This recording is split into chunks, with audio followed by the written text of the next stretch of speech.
Biishopu Right Reverend Johnson Twinomujuni atabukira abakristaayo bo mu diocese ya Agacencwire okurekeraho omuzego kunywa amaarwa batine bujonanzibwa bakahendera bacwekerize amagara gabo. Abambiranga wanje embuza zitunda anywa tanga ko obusente bw'omukazi mwihamwe kwanywa anywa oza kuroreba isoke lyacurama ebyarabo yayera umugongo guhotama obwankinya bw'ijura amaizi anywa abatayi ngo ubitinanga beira atanywa uza kureboreba yahomba mwera mwero uza kuzowa doctor ngo ikine cyafumye ensogo zafire toro tuzuma irokofu. Twinomujuni agizire ngo omuzego kunywa amaarwa gukanyise emihondano y'omu maka na munonga omuzego kutera abakazi hamwe n'okurogana. Oyabemerereho na waho omukanisa kajya niza kukunda n'omutima gwanjye ngona n'amagara ganjye ngona darling sweetheart. Rero kareba omukazi owariyo nakinya nahura eitsebi gatwa amatama guyabere na sisera bwana hatano arukubarra ekyo tikindi banywano banje niki.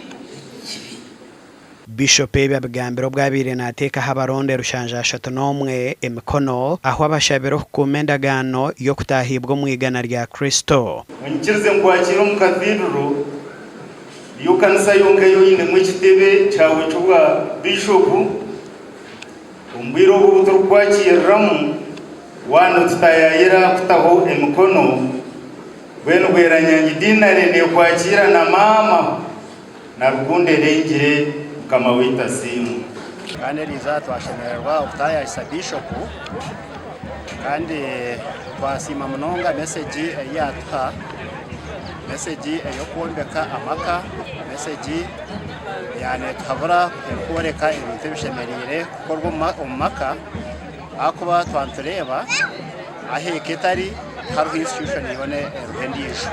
Omuganda makuru abanyadini b'enyikirizina okurugo mu maramizo gatari gamwe na gamwe omu district ya Rwengo nabo bagizireho kushabira beji abari kwetebekanisiza ebibuzo by'ekyamushanju kandi aba babehanangirize okwesiga Mukama nk'enshoro y'amagezi. Wesanga nga omwana agenda okukola ebigezo naye nga ateera waliwo ebirala oluusi oba olyawo omuzadde byamuwadde kwata akati kano genda nako obadde otuuse mu kigezo kajja kukuyamba.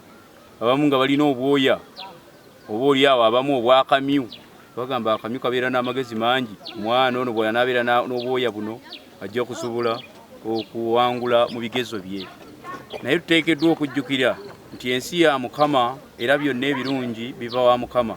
Ahabeja bino kubanganisa Ruhanga nabo bashabirwa kwekwata Ruhanga. So nyenda kusima abazera abagizire obunanizibwa ababaze kwereza abana banyu ebirkwetengesa ekiwerera bashomesa nabo kugira he batandikira. Nyongera okukutira abazadde kubanga abana bagenda kutula ebibuuzo babimalirize ate badde waka tubateekateeka okulaba nti bajoyininga secondary schools naye tusaba abazadde balabirire bulungi abaana babakuume kubanga ebweru eyo si birungi n'akamu. Kubiriza abazadde n'abayizi besigame ku kigambo ekyawandikibwa mu bitabo ebitukuvu nti nno mu kutya Mukama Katonda amagezi mwe gasookerwa nti bwe munaabeera nga mutya Katonda kuba yatugamba nti nno idihuni munsabe nja kubeera nga mbaanukula pasitajibu ate era mubeerenga mwanukulwamu ebyo byonna bye musabwe.